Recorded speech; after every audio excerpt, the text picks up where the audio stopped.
तो भाई फिर से आ गया वो बॉडी बिल्डिंग के इंटरेस्टिंग अपडेट्स लेके। तो वीडियो को शुरू करने से पहले जल्दी से वीडियो को एक लाइक कर दीजिए, और अगर आप अपने भाई के चैनल पर नए हैं तो जल्दी से चैनल को सब्सक्राइब कर दीजिए ऐसे रेगुलर फिटनेस और बॉडी बिल्डिंग अपडेट्स के लिए। अब भाई आज की सबसे पहली अपडेट है हमारे राफेल ब्रांडो की तरफ से। तो इनका एक 10 वीक्स आउट का फिजिक अपडेट आया हुआ है। वैसे इस पॉइंट पे आके डेफिनेटली आप सबको ये तो बिलीव हो ही जाना चाहिए कि इन्होंने अपने ऑफ सीजन में सही में मेजर इंप्रूवमेंट्स किए हैं। खासकर आपको उनके आर्म्स, उनके लेट्स पहले से काफ़ी ज़्यादा बड़े दिखेंगे साइज में। इवन उनका वेस्ट लाइन भी एक स्मॉलर साइड पे ही दिखेगा, और चेस्ट के मसल्स भी एकदम थिक नज़र आ रहे होंगे आपको पहले के मुकाबले। इवन अगर आप राफेल के पहले के फिजिक से उनके अभी के फिजिक को कंपेयर करोगे तो आपको डिफरेंसेस साफ दिखेंगे। जैसे कि ये वाला उनका अपडेट है 2022 के आर्नोल्ड क्लासिक ब्राजील के 4 दिन पहले का। हालांकि दोनों अपडेट्स में डिफरेंस तो है, क्योंकि अभी का इनका अपडेट है 10 वीक्स आउट का और ये वाला अपडेट है 4 डेज आउट का। बट दोनों में जो आपको सबसे बड़ा और मेजर चेंज दिखेगा वो है साइज और मास का। खासकर आर्म्स, लेट्स साइज के मामले में उस टाइम उतने भी मासिव नहीं थे। इवन चेस्ट भी उनकी थोड़ी बहुत दबी हुई साइड पे ही दिखती थी।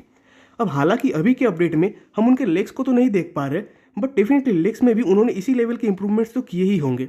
तो देखने जाए तो 1 साल का ऑफ लेना, उसमें कोच को चेंज करना, ये कहीं ना कहीं इनके लिए एक समझदारी वाली और फायदेमंद डिसीजन ही साबित हुई।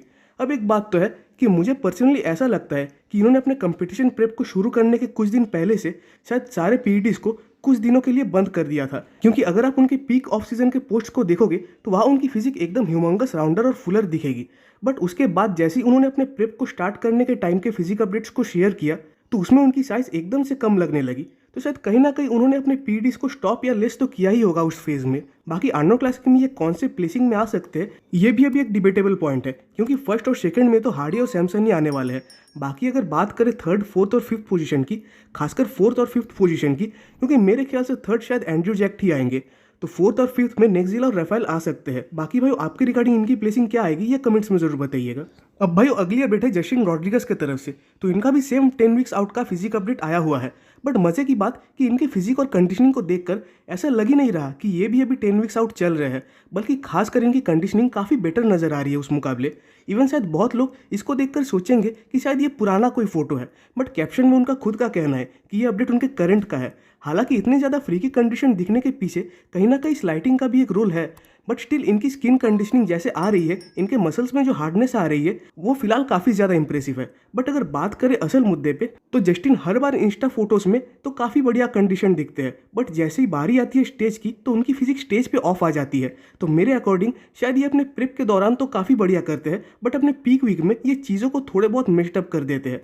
अब मैं यहाँ ये नहीं कह रहा कि जस्टिन अपने फोटोज़ को अच्छे लाइटिंग में या एडिट वगैरह करके डाला करते हैं, बल्कि मेरा मानना है कि वो पीक वीक ही होता है जहाँ इनसे कहीं ना कहीं कुछ दिक्कत या गलतियाँ हो जाती है। इवन बहुत टाइम आपको ऐसा भी दिखेगा कि अपने एक शो में कंडीशन आ जाते हैं और दूसरे में ऑफ।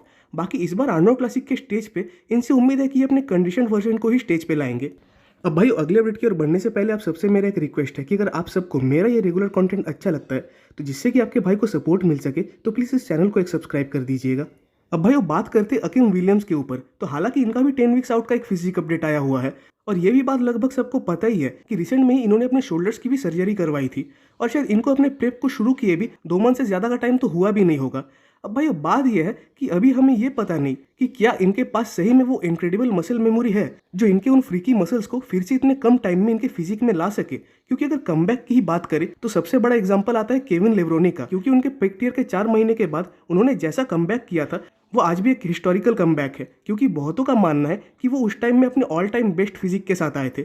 तो पता नहीं कि क्या अकीम की फिजिक भी ऐसे कुछ तरीके से रिस्पॉन्स कर पाएगी भी या नहीं। और वही अगर इनके अभी के अपडेट के रिगार्डिंग बात करें तो हाँ, फिजिक इनकी ठीक ठाक है, बट लाइनअप के बाकी बॉडी बिल्डर्स जैसे इंप्रूव और फ्रीकी दिख रहे हैं तो अकीम के फिजिक से वो वाली वाइब नहीं आ रही। हालांकि अकीम भी ओलंपिया में 6th आए हुए बॉडी बिल्डर्स में से है, बट पता नहीं कि ये 10 वीक्स के अंडर उस चीज़ को फिर से ला पाएंगे भी या नहीं। हालांकि अगर इनके लगभग 1.5 महीने पहले वाले फिजिक को अभी के फिजिक से कंपेयर करें तो नो डाउट इस कम टाइम में इन्होंने इनॉर्मस इंप्रूवमेंट्स किए हैं। बट बात यह है कि उस टाइम अकीम शायद ज़्यादातर गियर से ऑफ चल रहे थे, बट स्टिल ये कंपैरिजन या इंप्रूवमेंट हमें एक उम्मीद देता है कि शायद इस बार अकीम भी आर्नोल्ड क्लासिक के स्टेज पे एक बढ़िया फिजिक लेकर आए। बाकी देखने वाली बात होगी कि इन 10 हफ्तों में अकीम कितने प्रोग्रेस करने वाले हैं। अब भाई वो बात करते हैं हमारे करंट 212 मिस्टर ओलंपिया कियोन पियर्सन की रिगार्डिंग। तो हालांकि ये किसी कंपटीशन के रिगार्डिंग फिजिक अपडेट तो नहीं है, बल्कि ये अपडेट उनके ऑफ सीजन के 2nd वीक का है, जिनमें कि वो अपने इंप्रूवमेंट्स को शो कर रहे हैं। एंड फिलहाल इनका बॉडी वेट 222 पाउंड्स के आसपास चल रहा है। अब भाई वो कियोन ट्रेनिंग कर रहे हैं पैट्रिक टूर के अंडर, एंड उनका कहना है कि शो के बाद ही वो कियोन को रिबाउंड फेज में तो नहीं डालने वाले, बल्कि वो कियोन के फिजिक को पहले फुली रिलैक्स करना चाहते हैं। एंड उसका अंदाज़ा आपको इस चीज़ से भी लग जाएगा कि पहली बात तो कियोन ने बस 2 हफ्ते पहले अपना ऑफ सीजन शुरू किया एंड उनकी फिजिक भी अभी ओलंपिया स्टेज के मुकाबले कंपैरेटिवली ऑफ कंडीशन और आउट ऑफ शेप ही दिखेगी। हालांकि कियोन के भी अभी कंपटीशन रिगार्डिंग तो कोई प्लान्स है ही नहीं, क्योंकि पहली बात तो उन्हें कम्पीट करने की कोई ज़रूरत नहीं है और मेन बात कि उनका भी पूरा ध्यान अपने टाइटल को डिफेंड करने की तरफ ही होगा। तो देखने जाए तो कियोन और उनके कोच दोनों एक लॉन्ग पीरियड के अकॉर्डिंग ही सोच रहे हैं, जिसमें कि वो कियोन के फिजिक को मैक्सिमम रेस्ट और हीलिंग पीरियड देना चाहते हैं, जिससे कि नेक्स्ट टाइम कियोन जब भी ओलंपिया का प्रेप स्टार्ट करेंगे या कंटिन्यू करेंगे तो उसमें इनकी फिजिक ज़्यादा बेटर तरीके से रिस्पॉन्स करे एंड इंजरी वगैरह के भी खतरे कम हो। तो अगर इस टाइम या इस फेज के अकॉर्डिंग कोई अच्छा वर्ड है या परफेक्ट वर्ड है तो वो है कि कियोन अभी अपने हेल्थ फेज पे चल रहे हैं, जहाँ कि वो अपने बॉडी के साथ साथ अपने माइंड को भी स्ट्रेस फ्री और हील कर रहे हैं। बाकी देखने वाली बात होगी कि इस ऑफ सीजन में कियोन कितने बॉडी वेट तक जाते हैं और अपने फिजिक को कितना ज़्यादा इंप्रूव करते हैं। अब भाई न्यूज़ कुछ ऐसी निकल के आ रही है कि आर्नोल्ड क्लासिक यूके की तरफ से सासान हैरेटी को इनविटेशन मिल गया। हालांकि मुझे पता नहीं कि ये न्यूज़ कितनी ज़्यादा लेजिट है, बट अगर ऐसा कुछ है तो उन्हें थोड़ा बहुत टाइम तो मिल ही जाएगा अपने प्रेप को कंटिन्यू करने के लिए। वैसे फिजिक तो अभी भी इनकी काफ़ी ज़्यादा कंडीशन दिख रही है, खासकर क्वाड्स इनके एकदम ड्राई और सेपरेटेड आ रहे हैं और इवन मुझे नहीं लगता कि ये आर्नोल्ड क्लासिक के बाद भी इवन रुकने वाले हैं एंड शायद ये डेट्रॉयट प्रो या न्यूयॉर्क प्रो में भी कम्पीट करेंगे। तो इनके कमबैक से मुझे उम्मीदें तो काफ़ी ज़्यादा है, क्योंकि 2018 में इन्होंने काफ़ी शोज में बढ़िया प्लेसिंग लाई थी। अब हालांकि साइज या मास के मामले में ये थोड़े लैग होते हैं, बट इनके कंडीशनिंग का मुकाबला बहुत कम ही बॉडी बिल्डर स्टेज पे कर पाएंगे। बाकी आर्नोल्ड क्लासिक यूके में सही में ये कम्पीट करेंगे या नहीं वो एक देखने वाली बात होगी। अब भाई आज की लास्ट अपडेट है पैट्रिक मोर की तरफ से। तो अब कहीं ना कहीं ये भी 2024 में अपना कमबैक करते हुए दिख रहे हैं, वो भी शायद कुछ मेजर इंप्रूवमेंट्स के साथ। वैसे 2019 में जिस साल इन्होंने पहली बार अपना ओलंपिया डेब्यू किया था और उसमें टॉप 10 को क्रैक भी कर दिया था, तो उसके बाद से बहुत लोगों को लगा था कि ये आगे जाके काफ़ी प्रोग्रेस करेंगे, बट उसके बाद से हुआ पूरा उल्टा ही। हालांकि उसके बाद से भले ही उन्होंने अपने साइज को थोड़ा बहुत इंप्रूव किया, बट अभी के लाइनअप के मुकाबले वो कहीं से कहीं तक इनफ नहीं बैठता।